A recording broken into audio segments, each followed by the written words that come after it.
Hey everyone, I thought since I had so much fun and got so much in depth information and really related to my four last lifetimes that I pulled, that it may help you too.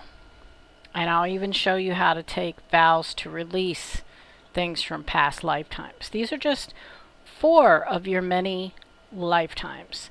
Okay, so what you're going to do is you're going to take a deep breath,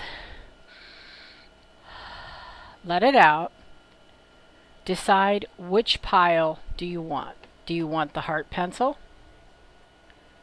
Do you want the smiley face pencil? Do you want the red pen? Or do you want the dry erase marker? Okay. I'm going to give you just a couple seconds.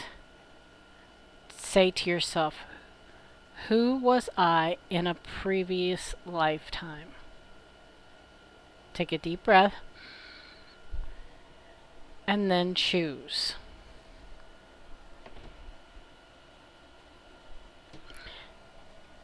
The heart pencil is going to be the first pile, smiley face is the second, red pen is the third, and dry erase markers fourth.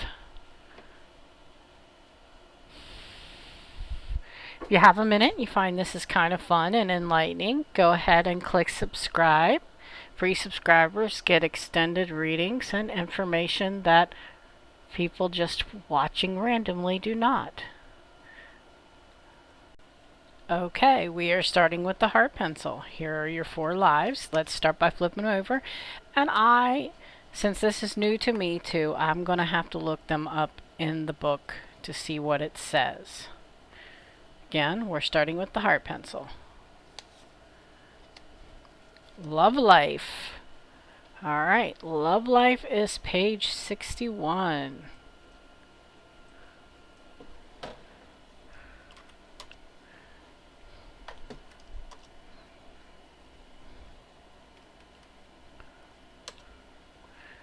Well, that's a little bit inaccurate. Not your reading, but just the fact that there's 56 pages and it says it's on 61. But someone said theirs had some pages missing. Or, hold on just a moment. Okay. One of your first lives was the love life. The card comes to you as an indication that your love life is affected by one or more previous lifetimes. Most likely you had a painful experience back then that has caused you to be overly cautious. In such cases, working on yourself can help you reopen your beautiful, loving heart. In that way, you can love and be loved again. It's also likely that this card comes to you as validation that the man or woman you're romantically interested in was also a prominent person in your past life. This individual may not necessarily have been a romantic partner at that time, but your inclination to connect romantically in this lifetime is definitely part of a greater plan. Our bodies are kind of like Windows 3.1. Like, for instance, when I'm feeling your emotions, I feel them as if they're my own. So consider when there's someone that you're familiar with from a past lifetime. You have that strong connection. That connection feels a lot like love, like true love, sometimes beyond this world love. So that's why this person may or may not feel like the love of a lifetime. Why you have that strong connection. That's also why they may or may not be meant to be your love and why you're having issues. So I think it's important to point that out, that our windows are like our bodies are like Windows 3.1. Feel the same thing the same ways. A strong connection from the past or a past lifetime could feel like it was love and soulmate, but it may not be. All right. Next, your next lifetime was a high priest or priestess. Okay. One of your lifetimes, you were a high priest or priestess. You probably already know that you were a high priest or a high priestess during one or more prior lifetimes. Most people who have held these roles have a conscious sense of it. You also retained your heightened spiritual knowledge, which this card is urging you to put into greater practice.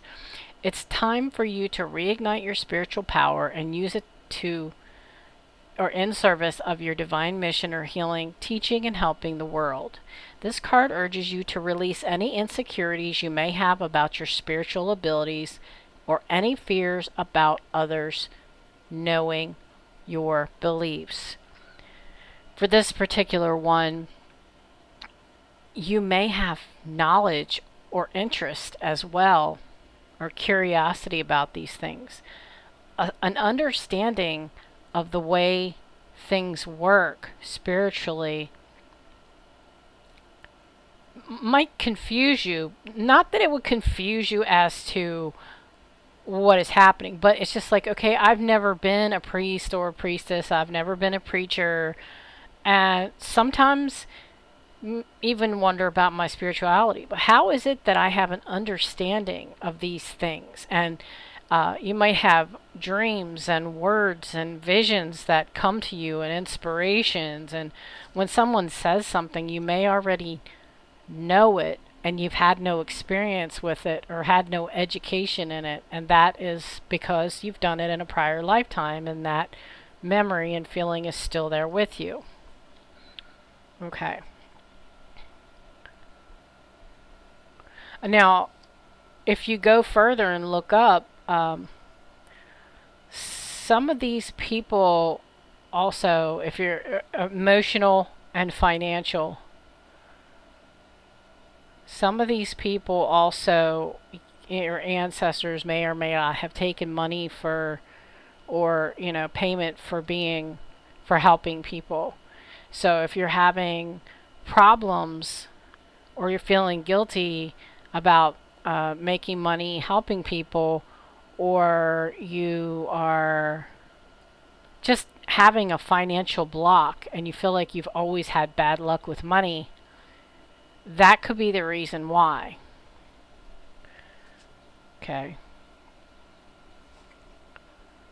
Farm is your next life. You're possibly a farmer.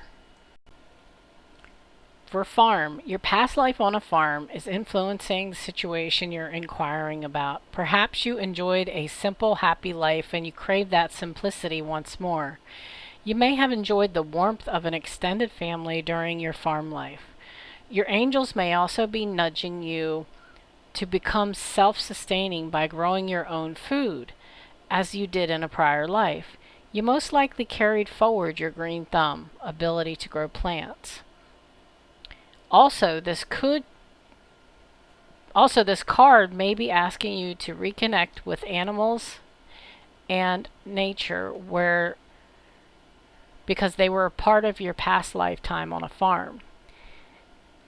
If you had a past life accident involving farm equipment, this may carry forward to an unexplained injury in this life. You also may have had relationships in that life that you're playing out in this one. Your body will tell you which situation fits, so notice any goosebumps, chills, or other physical reactions as you read this section.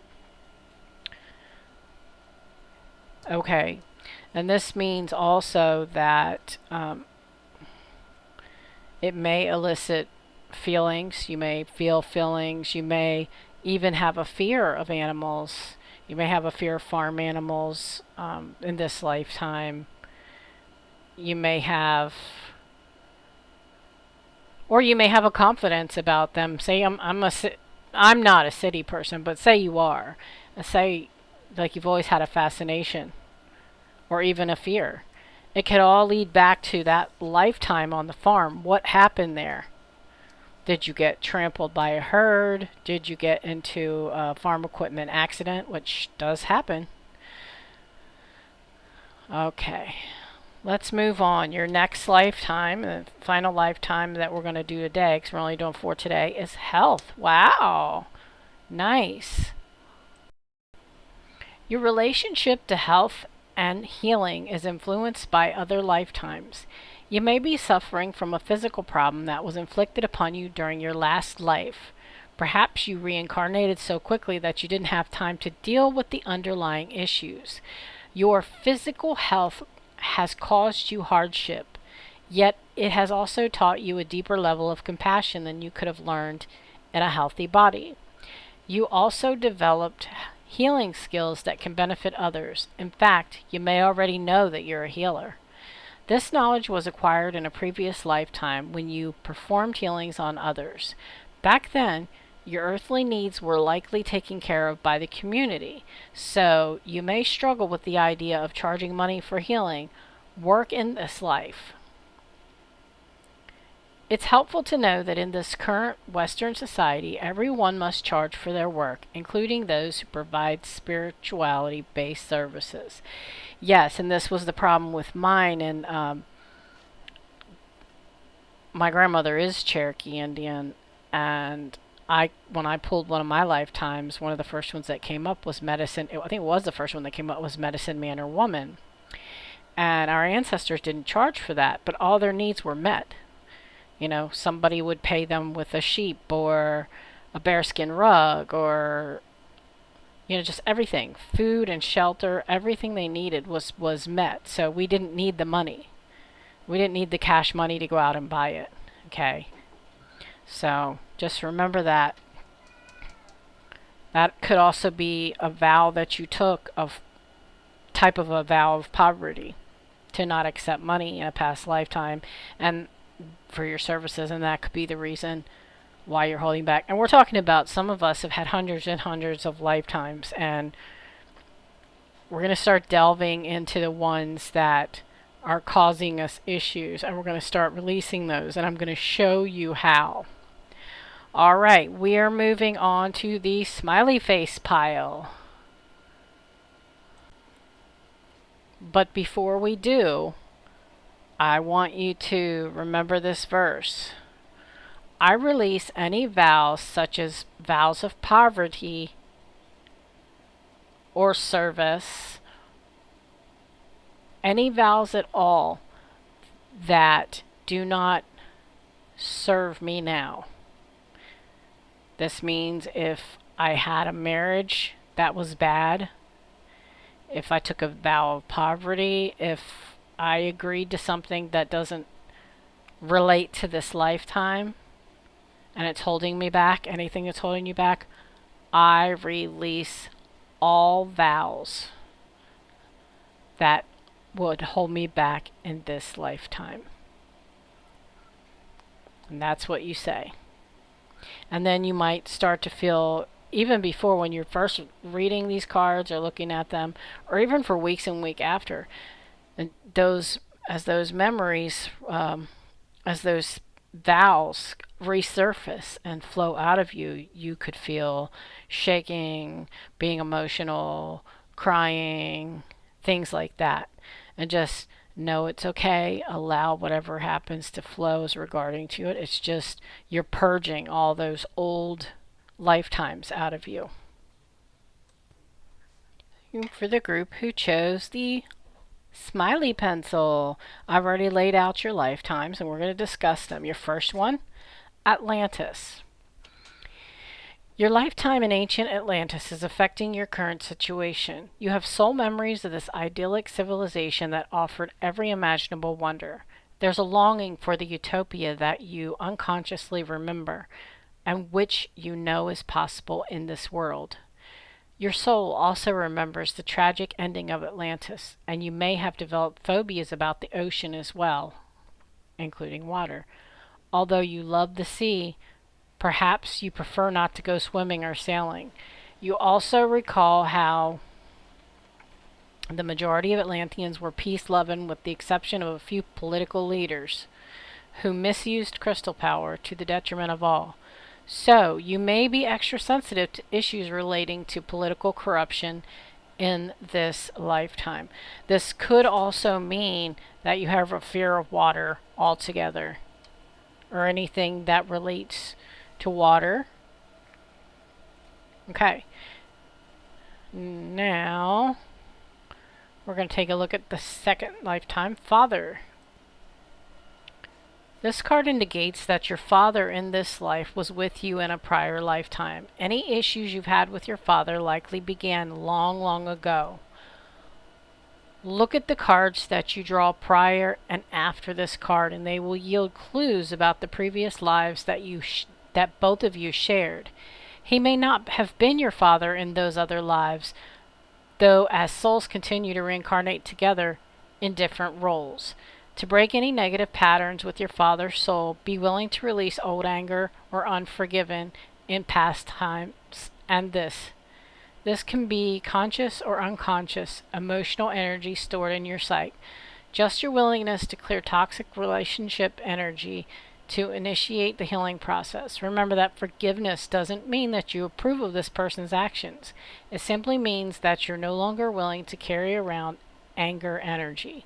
By releasing the past, you subsequently heal your present and future. If you totally forgive your father and yourself, you no longer have to reincarnate with that soul, unless you choose to. You retain only the lessons, growth, and love you shared. As an added benefit, the healing work that you do with your father helps all of the relationships you have with men. Yeah, I would like to point out that this is a very direct emotional response. So I release the vows and negative energies and forgive my father or father figures from past lifetimes. I am taking my power back, and from this lifetime too. I'm taking my power back. Okay.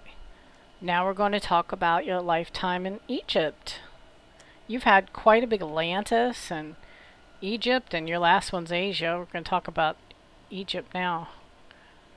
So you're a very worldly person. Perhaps you have a knowledge acquired, either book knowledge due to interest or actual physical knowledge of these beautiful places.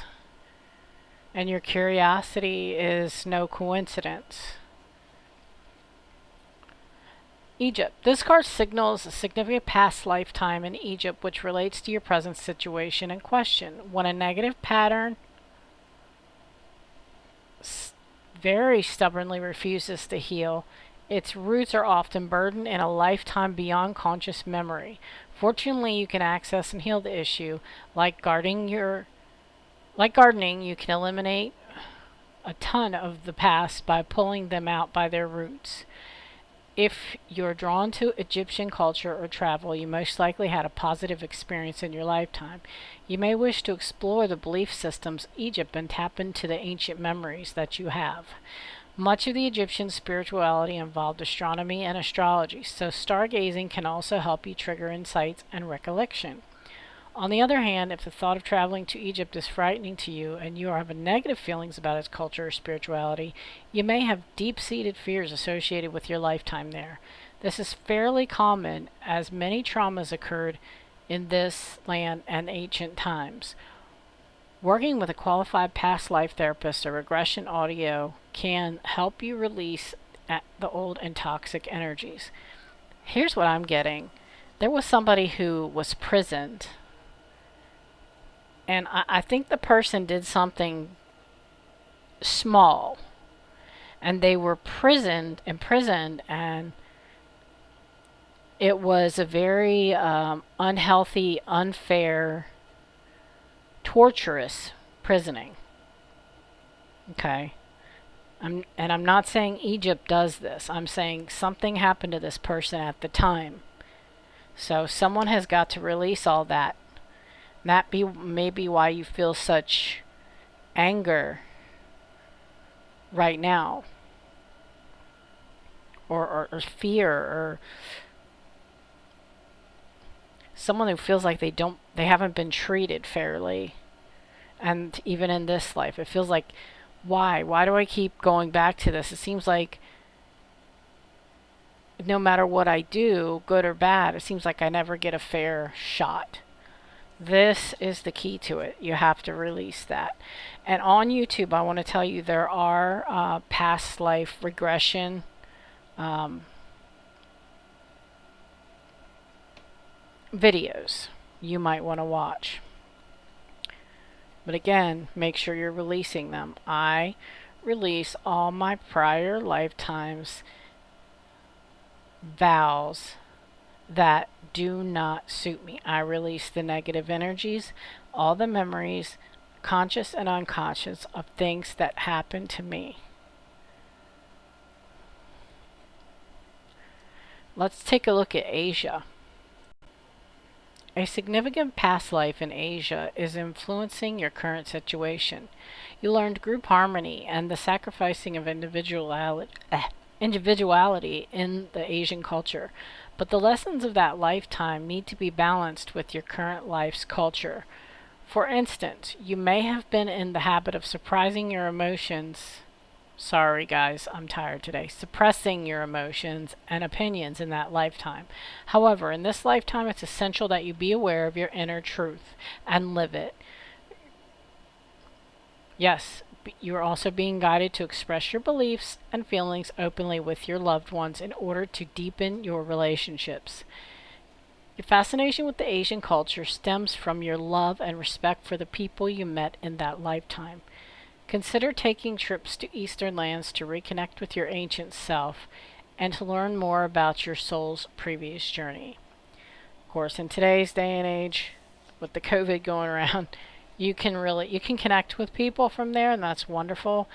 Um, what I did for each of my lifetimes too was I went and I Googled them. Even if I knew about them, I learned more about them, and I did indeed I learned so many things that I related to in this lifetime that helped me to understand why I was still seeing patterns that I had been kicking away.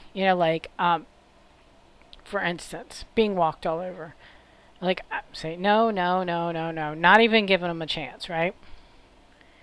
Keeps popping up over and over again. Turned out this could be from my past lifetimes. So I have to get rid of not just this lifetime's worth,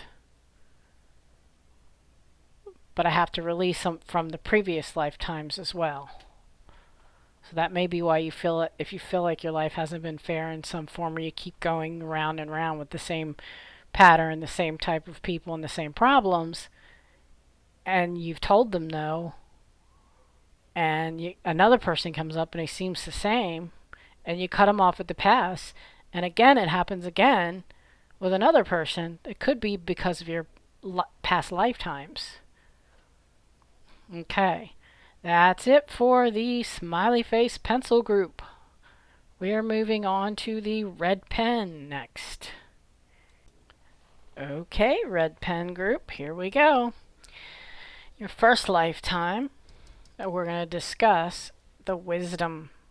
This indicates that you have tremendous wisdom and knowledge from prior lifetimes that seek to resurface now. Even if you never thought of yourself as a particularly wise person, this card indicates that you learned important lessons and information that will serve you and others if it's reawakened right now. This card can indicate that it's time for you to return to school or seek additional education of some sort. This may be a sign that you're changing your career path, or you need to. Your reemerging knowledge is guiding you towards work that is more meaningful. This card asks you to believe in yourself and know that you have what it takes to tackle a career or related to your true interests and passions. So what do you want to do? You can do anything you want to do. Alright, next lifetime for you, red pen group, is angels. Let's see what the angels have to say. You drew this sign as a card from your guardian angels who've been with you throughout your soul's history. In between each lifetime, your angels worked with you to review the lessons you just learned. They also help you to prepare and plan for your next lifetime. You may have functioned as an angel during your time in heaven. You helped guide and heal your loved ones, just like your angels do for you. As a result, you hold a deep love for guardian angels. Your guardian angels know all the details of every lifetime, and they can help you gently recall significant memories that will allow you to heal in your present life. Call upon your angels as you're falling asleep to reveal relevant memories while you're sleeping. When you wake, you may not recall all of the details of your dream. However, once you've prepared to consciously remember your past, the material will be given to you. You'll only remember what you're emotionally able to handle. In addition, archangels Michael, the angel of courage, strength, and protection, Raphael, the angel of physical and emotional healing, and Raziel, the angel of God's secrets and mysteries, will help anyone who calls upon them. Like all archangels, they're unlimited and undenominational. They can be with everyone simultaneously, offering their unconditional, loving power. Okay, I have something to add to this too about your angels. Also, some of your family members that passed on would be your angels too, and your angels. Um, Go to the video in my do-it-yourself folder on YouTube. You go to the folder because how to easily get answers from your angels. It'll show you how to sit, close your eyes, and look up the pictures that you see from the questions that you asked. So just know your angels are always there. All right. Karmic relationship. Let's go on to karmic relationship for the red. Alright, in one of your lifetimes it talks about a karmic relationship. The card indicates that one or more of the people in your current life are from previous lifetimes. You both ended your relationships because of karmic imbalances. This means that one or both of you are most likely harboring old feelings that need to be healed and released.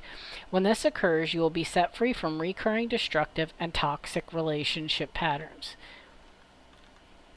In some cases, this card will arise when there's a reunion with a beloved soul from a previous life. Perhaps you finally reconnected with your romantic partner from your past, or a new friendship is bringing you great joy. With healthier past life connection, you'll immediately feel a sense of comfort and familiarity. You receive this card in answer to a question or concern that involves a karmic relationship. Fortunately, you can appeal to heaven for help in releasing any old stuck energies or emotions. You may also be guided to work with a specialist in past life regression or relationship healing. This means that person, remember we talked about how the connection that you feel with someone is usually because you've had them in a past life, and their bodies are like Windows 3.1. We only have a certain way to feel each emotion. So the strong connection that you have with this person, it could have been a karmic friendship or a karmic relationship that was not finished up. Like the one with me and Rick where we had agreed to meet up every lifetime, but every lifetime he's been messed up. And I just released him the other day. You should see that video. I just released him from the vow. I mean, I don't want I said, if it's going to be a troubled relationship and we're going to go through the same things, I release you from the vow of being my partner through every lifetime. I don't want it. Has to be a good relationship this time. Just a second. And do you know how hard that was to let go of? Because of the connection he's passed on and the strong connection that we have still. But I just can't do that lifetime again. And that's all part of learning your lesson too. Alright, let's take a look at knighthood, which is interestingly the next card. I think they might have something to do with each other. Once a knight, always a knight. You receive this card as validation of your inner knighthood. Whether you're a man or a woman in this life, you may have a heart and mind of a knight. Most likely, You've long had a fascination with the tales and images of knights. You may collect knight figurines, decorate with the knight-related artwork, or even dress up as a knight during costume parties. In relationships and careers, you're drawn to defend those who are weak and vulnerable. You may choose a profession that puts you into a guardian or protector role. It's essential that you only work for organizations that you fully believe in. As a knight, you're loyal to those who earn your respect. Otherwise, you're not a happy person. And you're only to be helping people who help themselves. Sometimes we get wrapped up and we forget that our friends, they're not children. And even children have to learn little lessons on their own. They have to, I call it, develop their Jiminy Cricket, their conscience. And we can tell them the right thing to do, but especially with another adult, they have to hit rock bottom. They have to do it themselves. So just remember that. Just remember your pattern. Maybe you don't have knight figurines, but maybe you just, when you think back, your heart is touched and you're always trying to help someone, or you're drawn to people, or even people are drawn to you like a magnet because you're such a good person and you want to help. So just know that about yourself. And when you release this vow, you're not releasing your need to help people. You're releasing your need to help people who don't want to be helped. You want to keep the strength. I want to release the vow where people are drawn to me for help who don't help themselves. You can say it in any way. There's no special way to release these vows of past lifetimes. You can say it in any way. Okay, we're going on to the dry erase marker next. Sorry guys, I'm packing. I don't have my stuff out, so they're not cool rocks or anything. Hold on just a moment. We'll be back with the dry erase marker group. Okay. There's the dry erase marker group. The first one is monk or nun. The monk or the nun means that you took a vow of poverty, most of the time a vow of silence. If you are not a monk or a nun now, you have to release that vow of poverty and that vow of silence, because in the real world, in the modern, no disrespect to monks or nuns, but out there in the real modern world, you need to be able to speak up. You are not to be a peacemaker. You're not to cause trouble, but you're not to be a person who keeps their mouth shut when they see something happen. You are supposed to, in this modern world, be a stand-up person. Stand up for that stranger who's being bullied. If you see theft happening, tell about it. You are supposed to right the wrongs. Now, it doesn't mean you're a vigilante or take it on yourself, but if you saw someone steal something or hurt someone, you have to tell. Okay? That's what we're supposed to do in this lifetime. There wouldn't be bullies bullying us, trying to bully our children, if other children went up in groups and said, hey, knock it off. Okay? It's a rough world out there, and we're meant to be spiritual warriors. Think about that. I'm not talking about fighting. I'm not talking about hitting another person. I'm talking about being a stand-up person, and when you know something is wrong, you don't do it. When you see something that's being done wrong, you report it. If a kid is being bullied, most of the time all it takes is walking up as a group, or even sometimes another person walking up and saying, hey, knock it off. I'm not asking you to enter yourself into a violent situation, but The peacemaker thing does not work. Trust me. I do not like confrontation. And oftentimes people think that they can bully me, but then they find that I got fire in my belly. All right. Oh, here you got medicine man or woman too. Got another. You got a double. This is double. Okay, because double vow of poverty here. Okay. Our ancestors, the medicine men and the medicine woman, they got their needs met via people giving them, the sheep, the bearskin rugs, the food as payment. We don't, even the healers of today, of the Native American tribes, and this is very difficult for them to do, have had to change just a little bit and accept a financial rewards rather than things. If it was my choosing, being my grandmother was Cherokee Indian and I was raised Cherokee, there is no different in receiving, say, a rug as payment rather than cash. Food is payment rather than cash. What do we do with our money? Clothes is payment rather than cash. What do we do with that money anyway? Pay bills with it. The difference is back then we didn't have electricity or light bills or water bills to pay because we lived off the land, okay? We do need a little bit of cash for that. This is one I struggle with, so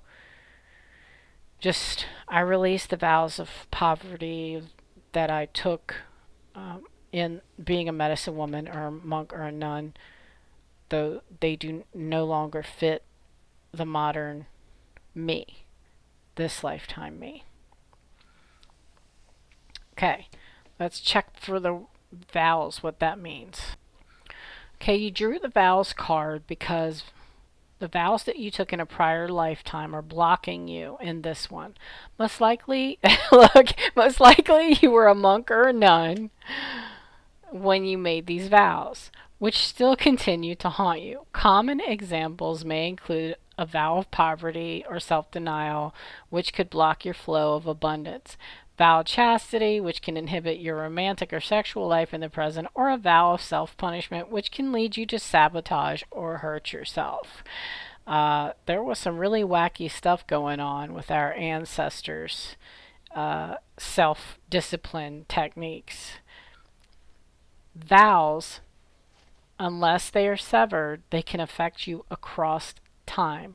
Fortunately, vows are very easy to undo. It's simply a matter of firmly stating, I am willing to sever all vows that are blocking me in this lifetime. I ask that all aspects of painful vows be now and forever undone in all directions of the time for everyone concerned.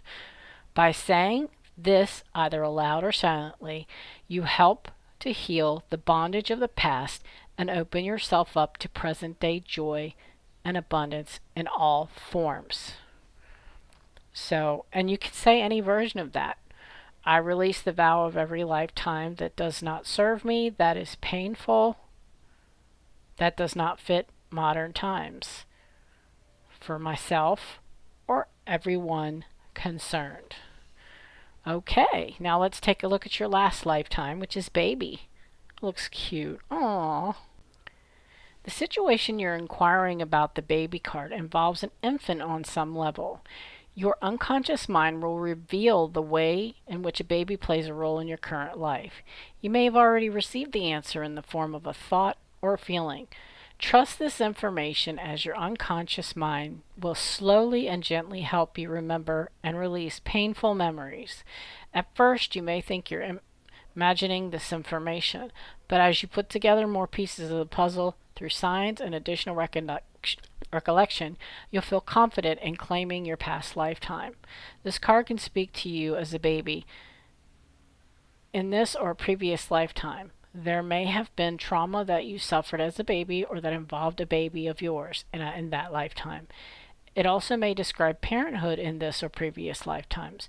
Your feelings and thoughts will guide you so that you can discern the specific meaning. So, what it's saying about these cards, what happened with this book is the creator of these cards, Doreen Virtue, and I can't remember his name. I'm terrible at this remembering thing lately. Um, Brian L. Weiss supposedly channeled, when they created these cards, they channeled the messages that are in this book for these cards. You have to use that which relates to you, which you relate. And a lot of times, even if you say, in mine, I mean, it was very evident for each one of them except for spouse. And spouse, I got spouse, and very quickly I knew that it was talking about Rick and I because it related. And then what I did was I also added a yes or I got my yes or no cards out and I shuffled them and I'm like, are you talking about Rick and I in a prior and this current lifetime? Yes, absolutely. So it's not going to be something that you don't relate to. But like the baby could be, there could be a situation with you as a child or your child as a child, doesn't have to be a baby, or even your brother or sister, or something that affected you, and it could be caused by prior lifetimes. It could be anything. Maybe you were born preemie, and maybe you had a lot of health issues, or maybe you or someone in your family sustained abuse. It could have been you just witnessing it. Babies know things. Even though a lot of babies, people say they don't remember being an infant. I remember laying in my crib as an infant looking at blue, white, and pink things on the wall. And when I told my grandmother that, she's like, wow. They were the Disney characters of the cat, a bunny, and I can't remember what she said the white thing was. She's been dead a long time. I also have memories as a toddler. I was pushing something. It was bigger than me, and I remember looking behind me, and there's this frilly stuff looked like what would have been my diaper, and I remember this tall green stuff was like grass or something, and they said I used to uh, push my high chair through the grass. I insisted on it. So you really have to. These can be situations, we get affected by situations around us, and this stuff gets stuck in us too. So if this doesn't directly affect you, these situations, which most likely all of them do, when you really research them, you witness someone you love. So just think about that. All right, and that will do us for the dry erase marker. And what you guys going to do, remember to release everything. It can be in your own words. It does not have to be specific words. You're just releasing all the vows and pain that do not serve you for everyone in this and prior lifetimes, because it is believed that they are all connected. And in mine, they were all connected. All right. Click like, subscribe, and share. Please tell somebody about these pick-a-cards and about these readings and the extended things that I do for you guys. I'm really trying to build, and every time I have an arrangement and try to build, for some reason, the YouTube keeps taking them off. I should have over 50 subscribers by now, but YouTube has an algorithm that keeps messing with people's YouTube. So if you could help me by word of mouth, that would be wonderful. Thank you and have a great day. Bye.